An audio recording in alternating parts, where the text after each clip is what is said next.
Mesdames et messieurs, bienvenue à cette nouvelle édition du Journal de la Ville dont voici le sommaire.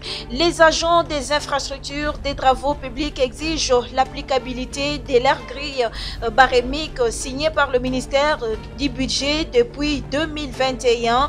Ils étaient ce mercredi devant l'hôtel du gouvernement. Les mondes syndicales en deuil, le camarade Emery Masunga n'est plus. Il a rendu l'âme ce mercredi matin à Mbouela Lodge où il participe aux travaux. Touché par son décès, le ministre de l'EPST, Tony Mwabakazadi, exprime sa peine et consternation. C'est tout pour le sommaire. Mesdames et messieurs, encore une fois, bienvenue dans ce journal. Chants, sifflets, pneus brûlés, lançant des cris de colère, les agents des infrastructures des travaux publics, avec à leur tête le syndicat interministériel de la réforme de l'administration publique interprofessionnelle SIRAP, devant l'hôtel du gouvernement, c'est mercredi 26 juillet 2023, ils exigent l'applicabilité de la grille barémique signée par le ministère du Budget. Sur place à l'hôtel du gouvernement, la délégation des ITP est reçue par les conseillers politiques du ministère du Budget. L'ingénieur Paul Yapai Makengo, président d'ICIRAP, nous fait le point.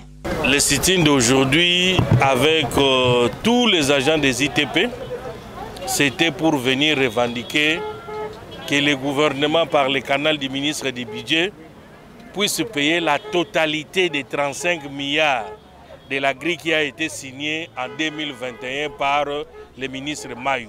Cette grille n'a jamais connu, ne fût-ce qu'un pas au ministère du Budget. Le ministre du Budget a mandaté ce membre du cabinet, les conseillers politiques avec ses collaborateurs qui nous ont reçus.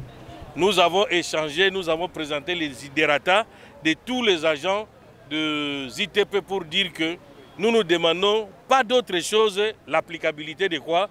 De la grille barémique signée par Mayo. Les négociations à ces dossiers vont continuer demain entre le ministère du Budget et le banc syndical et la suite sera donnée aux ingénieurs des ITP, indique le président du SIRAP. Après longue discussion et échange, nous avons tombé d'accord pour que demain, les autorités de l'administration des ITP, celles du cabinet du budget et celles de la direction de la paye, nous allons trouver les banques syndicales, nous allons nous retrouver sur une table pour que nous négocions quelles sont les modalités à payer cette grille barémique en faveur de ces agents ici à partir de 2023.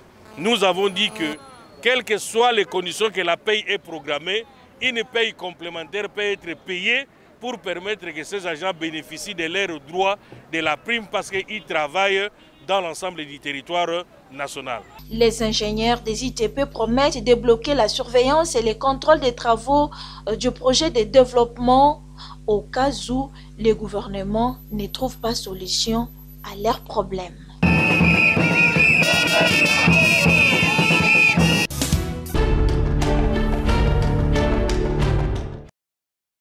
La convocation de la plénière exigée par l'intersyndicale des régies financières auprès du vice-premier ministre, ministre de la fonction publique Jean-Pierre Liaou pour trouver solution aux revendications des agents des régies financières concernant leur prime des contentieux minimum appelée la plus-value doit bientôt se tenir.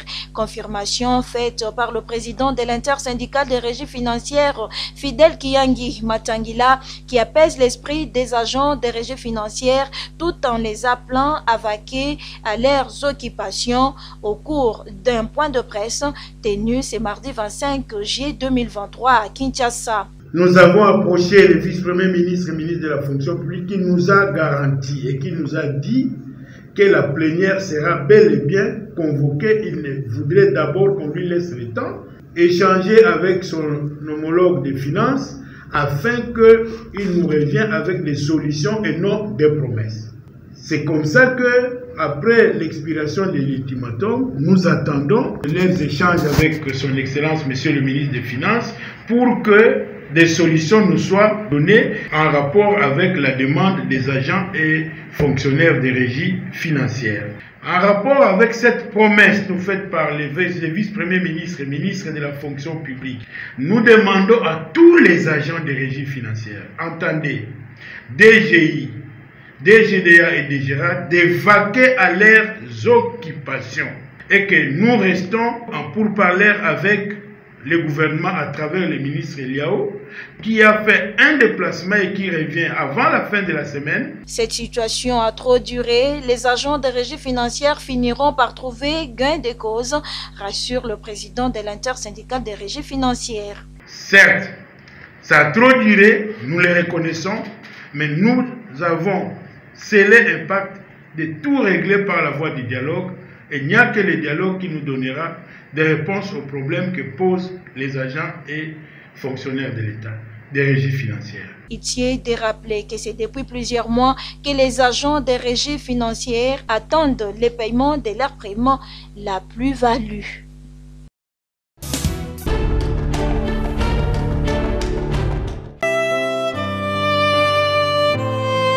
Je réponds au nom de Emery Masunga.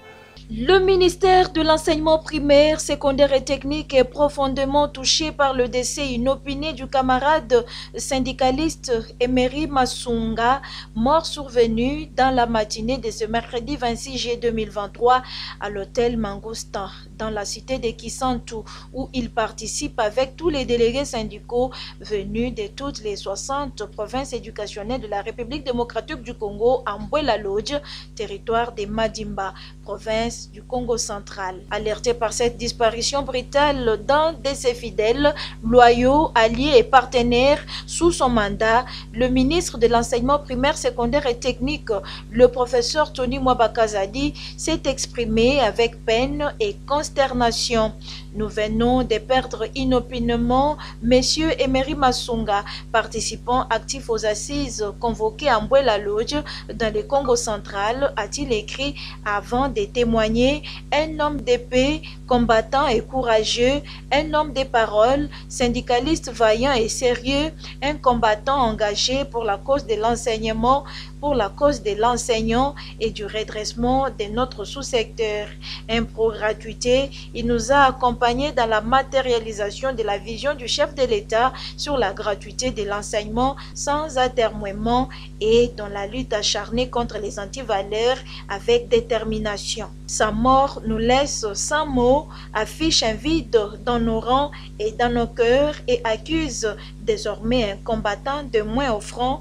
Il est demeuré syndicaliste jusqu'à la mort, comme il aimait bien le répéter dans un refrain. Il a donc accompli sa mission avec bravoure, car il est tombé sur les champs des batailles à un moment inattendu pendant qu'on avait encore besoin de lui. S'adressant à lui pour la toute dernière fois, le professeur Tony Mwabakazadi a indiqué « Cher Emery, merci beaucoup pour ton accompagnement sans faille. Tu resteras irremplaçable dans nos souvenirs. » Et à sa famille, le professeur Mwaba a présenté sa compassion en ces termes. « J'exprime toute ma compassion et mes sincères condoléances à ta famille biologique ainsi qu'à toute la famille éducationnelle. Tu as droit à nos pleurs et surtout à nos hommages mérités. Paix éternelle à ton âme immortelle » a écrit le ministre Tony Mwabakazadi. En attendant les résultats des enquêtes déjà initiées par la police locale, les travaux sont provisoirement suspendus. Question de permettre aux autorités sur place de prendre des dispositions nécessaires.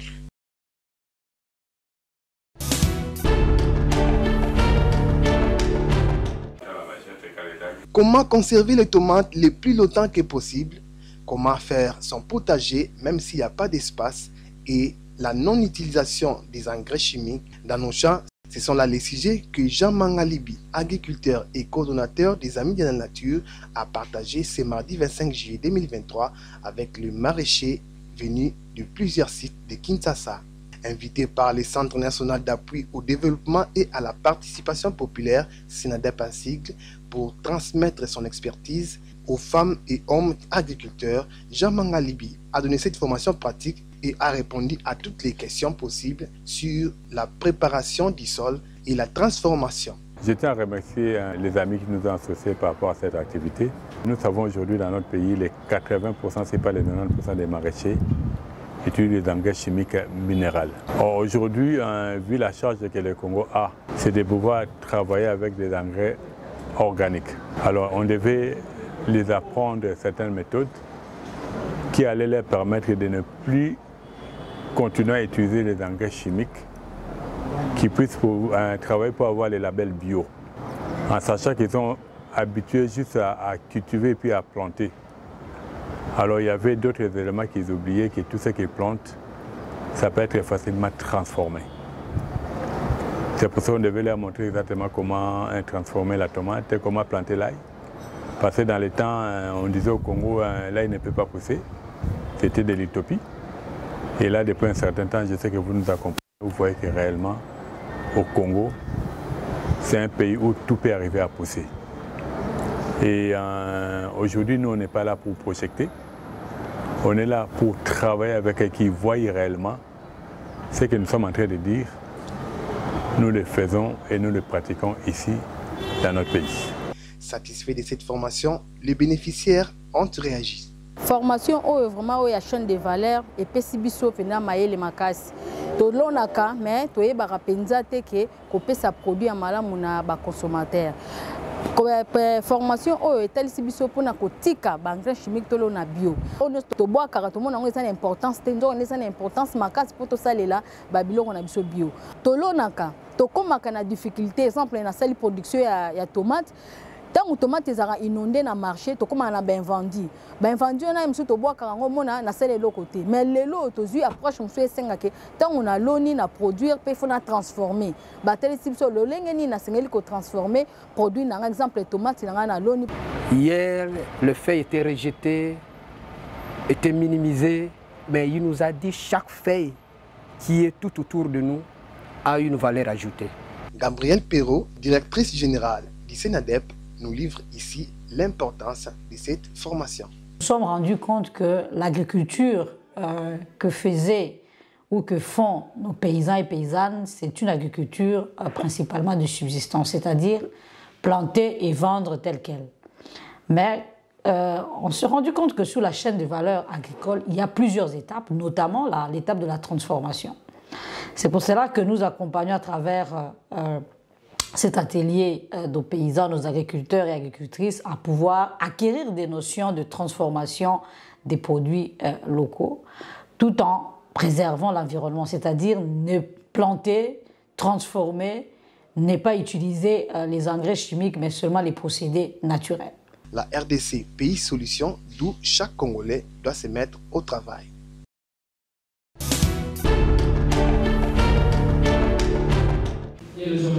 Lancement officiel ce mardi 25 juillet 2023 à Kinshasa du projet de renforcement du dialogue entre les pouvoirs publics et les organisations de la société civile pour la gouvernance participative en République démocratique du Congo, en présence des autorités, des différents bourgmestres de la commune de Kinshasa, des députés provinciaux et du représentant du gouverneur de la ville.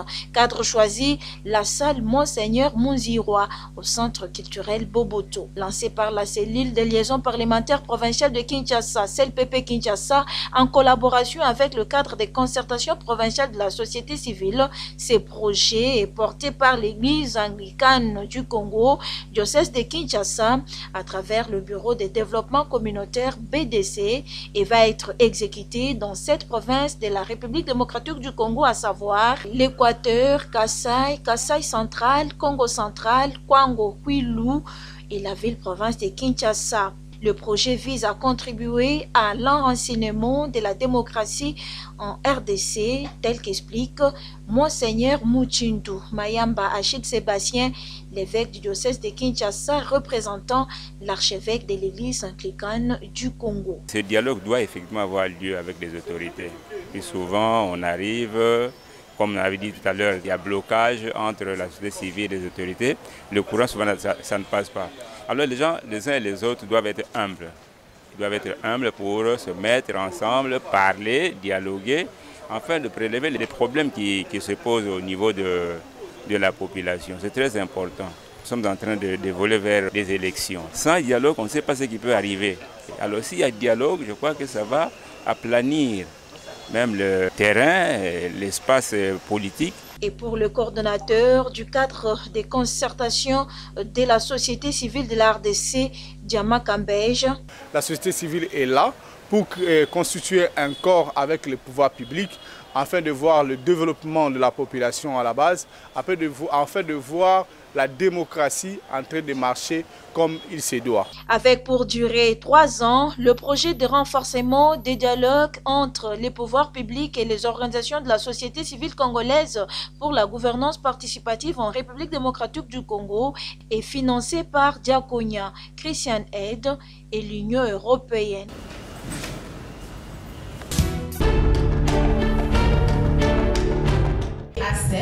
Après une année de travail de sensibilisation et conscientisation des femmes et des jeunes filles sur les textes et lois qui leur sont favorables, quitter l'informel pour le formel, devenir autonome dans le cadre du projet de réforme et dissémination des textes et lois en faveur des femmes pas d'impémé, le cadre de concertation permanent de la femme congolaise, CAFCO, vient de restituer les acquis de ces projets à travers une conférence de presse organisée ce mardi 25 juillet 2023 au chapiteau du collège Boboto.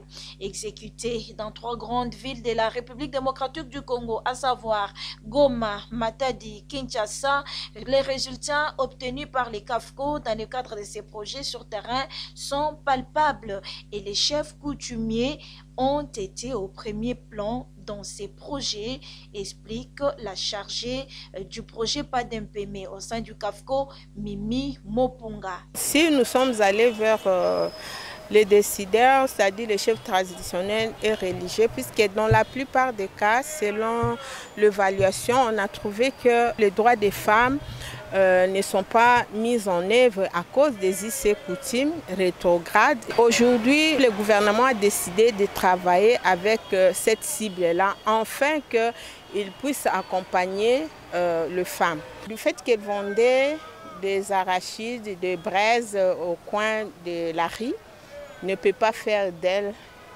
une entrepreneur.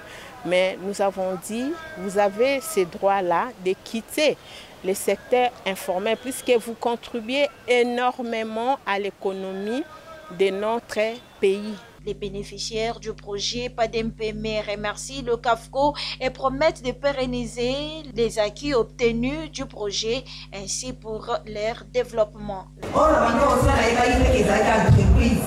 Et grâce à la formation que je suis l'école, il y a des questions dans l'entreprise, dans la mort, qui permettent de suivre un document dans la guichet unique, qui permettent de négocier le crédit dans Avec le cadre permanent des concertations de la femme congolaise, la femme a la capacité d'entreprendre. Nous comptons dans l'avenir créer notre...